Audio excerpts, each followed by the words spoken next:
Hello and welcome to EFD, where today we're looking at 10 overpriced players big clubs might want to steer clear of this summer. 10. Marco Asensio. With 100 million already spent on Aurelien Tchouameni, Real Madrid need to cut unnecessary costs this summer, and Marco Asensio could join Bale and Isco in leaving Los Blancos behind. The Spaniard is linked with Arsenal, Manchester United and Milan, and with a year left on his deal, could come cheap, with current buzz putting the fee at €30 million. For that money, it might be worth a punt, but make no mistake, a punt is what it is. Asensio is now 26 and endured another injury-hit season in 21-22, scoring 10 goals in La Liga but making just 19 starts as he once again failed to reach 2,000 minutes in the league, his 6th such year in a row. And while 3 shots a game and that goal tally were career highs for the forward, that came at the expense of everything else, with dribbles halving to 1 per 90, chance creation and passing into the box sinking, and defensive output once again lackluster. Asensio placing in the bottom 5% of attackers for pressures each match. Despite picking up 3 titles and 3 Champions Leagues in his time with Real, Asensio has never surpassed his breakout year at Espanyol, where he hit 12 league goal involvements. If he's ever going to become a star, it needs to happen soon. 9. Harry Winks.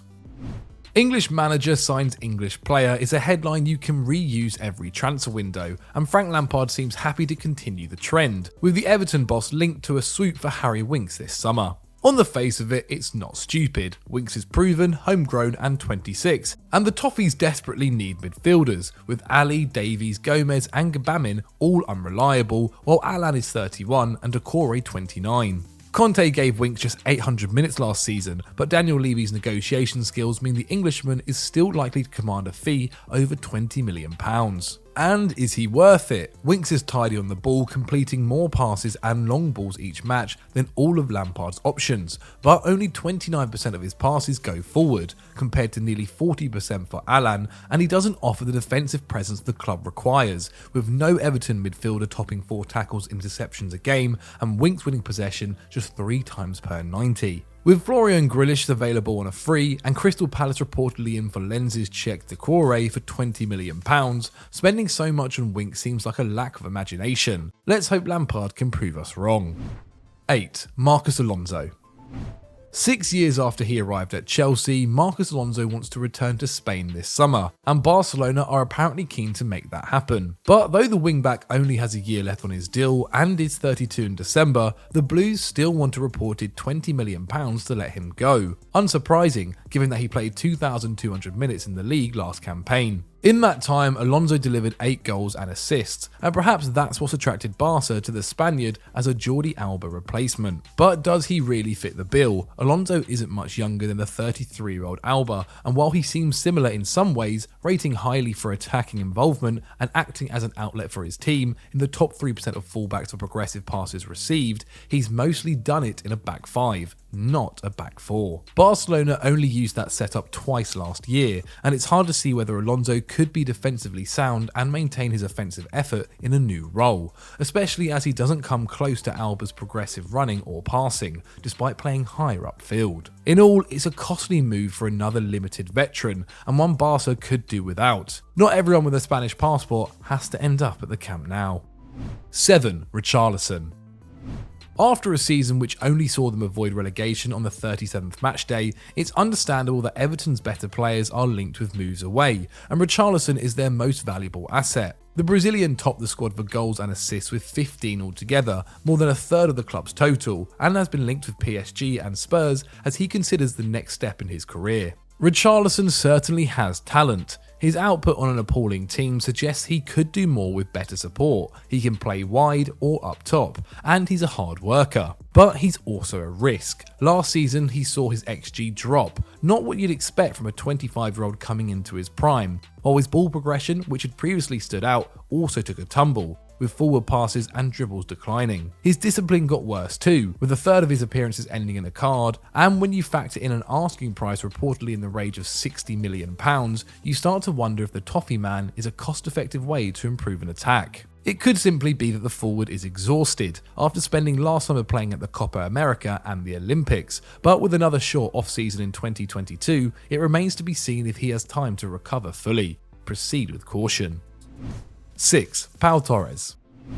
Though Tottenham's 40 goals conceded in the Prem last year placed them 4th among the division's clubs, it was a terrible defensive year by Antonio Conte's standards, the first time a team of his allowed so many goals since Atalanta back in 2009-10. So it's no shock the Italian is looking to bolster his backline in the off-season, with Villarreal's P.TORRES heavily linked to the tune of €60 million. Torres is an excellent defender, helping the Yellow Submarine keep a tighter rearguard than Barcelona or Atletico Madrid last term. And he's silky on the ball too, placing among the top 10% of centre-halves for progressive passes and in the top 1% for completed dribbles, offering the calm that Dyer, Sanchez and Romero don't. But the fee is astronomical, and the fit doesn't look great either, as Torres is a reserved player who rarely steps out of the back line, while Sanchez and Romero both rank among the most aggressive defenders in the Prem, pressing far more than the other centre-backs and making around 10 tackles and interceptions a game between them, while Torres puts up just 2. This isn't to say he'd be a bust for the Lily Whites. After all, Conte is a genius, and a back three could give the Spaniard the more protected role he's familiar with. But at that price, it's hard to see the value. 5. Raphinha. Like most players on our list, Raphinha is by no means a bad footballer. In fact, he's excellent, grabbing 14 goal involvements in the Prem to hit double figures for a second consecutive year last campaign, while he adds excellent progressive passing and defensive intensity to Leeds, all qualities we love to see in a modern wide man. But why Barca want to drop £60 million on the Brazilian has us scratching our heads. The Blaugrana are already well stocked on the flanks, with Gavi, Torres, Fati, Depay and a host of youngsters all capable of featuring there. And while Raphinha's numbers are good, they aren't so good they make him an unmissable opportunity. Instead, there are clear red flags in the stats, with the Leeds man's passing accuracy at 63%, a full 8% lower than anyone in Xavi's squad. And his touch and willingness to dribble means that he loses possession for his team a staggering 22 times per 90, 3 more than Bruno Fernandes, often famed for his wastefulness. Those concerns might not worry another team, but with financial constraints preventing the Catalans even registering signings, it's hard to see how they can hope to add Raphinha and complete a swoop for Lewandowski. As always, Barcelona should think before pulling out the credit card. 4. Divock Origi.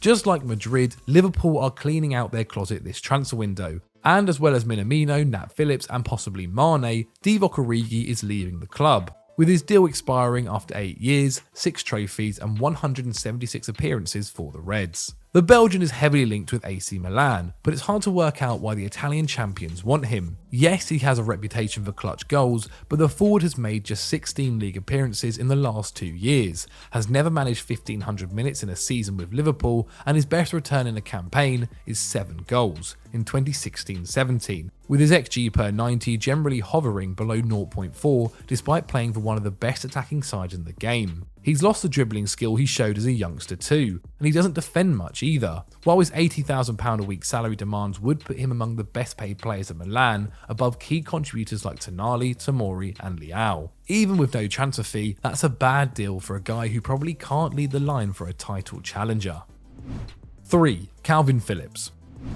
Like Raphinha and Richarlison, Calvin Phillips remains a Premier League player by the skin of his teeth. But after a brutal relegation battle in 21-22, the Englishman could be looking to move on, and Manchester City have been credited with an interest in the midfielder, as well as rivals United. Unfortunately, the mooted price is £50 million, and as good as Phillips is, he's not worth that, especially not to City. Only Cancelo and Ederson played more minutes for Pep than Rodri last term, and while Phillips leaves the Spaniard in the dust defensively with 5.6 tackles and interceptions per 90 to Rodri's 3.3, he doesn't carry the ball forward as well and can't play a more advanced role, with only 8% of midfielders taking fewer touches in the penalty area than he does. That means he wouldn't be much of a backup or a partner to the former Atleti man, not to mention his patchy injury record, with the 26-year-old sitting out 53% of league minutes last season. For United, he'd be a more sensible acquisition, but Phillips is a good player with the price tag of a star, something the Red Devils should learn to avoid. Leave him at Leeds. 2. Romelu Lukaku. In one of the most hilarious sagas in recent years, Romelu Lukaku is pushing to leave Chelsea this summer, just 12 months after what should have been a triumphant £100 million return to Stamford Bridge. The Belgian was fresh from a Scudetto and player of the season double with Inter Milan, but after falling out with Thomas Tuchel, looks set to end his second stint at the Blues after just 8 league goals in 26 appearances. Hardly the game-changing return Chelsea were hoping for. Lukaku wants to switch back to Inter, but the Nerazzurri have a reason to be wary. Not only has Lukaku's level plummeted over the last year, going from 3 shots a game and 0.9 xg to 2.5 shots and 0.6 xg, but he's widely disliked by the Inter faithful, the fans placing a banner outside the San Siro reading, "It doesn't matter who runs away in the rain, it matters who stays in the storm." By Romelu. And given that he's now 29 and likely to lose some athleticism, the reported €25 million loan fee and obligation to buy Chelsea want looks pretty unappetising, especially with Dybala already set to bolster Inter's attack. By the underlying numbers, Inzaghi's side was the best in Italy last year, making Lukaku an unnecessary expense and a headache for the club. You know what they say, leave the past in the past. 1. Darwin Nunez. Taking over from Michael Edwards, the man who built Liverpool's astounding squad, you might expect new sporting director Julian Ward to play it safe this summer. But Klopp's side are kicking off the window with a splurge on Darwin Nunez, the Uruguayan arriving in Anfield for a fee which could reach an incredible €100 million. That could break Liverpool's record by some distance, and with that price and the departing Mane's boots to fill, Nunez will have a target on his back from the start. But he also makes a change in transfer policy. While Liverpool have previously spent big for important players, their attackers have generally been underpriced for their quality, with Mane, Salah, Firmino, Minamino, Diaz and Jota hitting a mean output of 16 goal involvements in the season before they joined, but only costing the club £34 million on average. Nunez, meanwhile, will fetch over twice that fee, and though his stats are stellar, with 30 strikes and 24 starts last year, plus 4 shots a game, he's also less versatile than the Reds' other buys, essentially meaning he plays up top or not at all. Liverpool's strike rate over the last half-decade gives us confidence that this will be another success, but arguably Mbappe is the only player in football history who has gone on to justify a 9-figure fee. We'll see if Nunez can become number 2.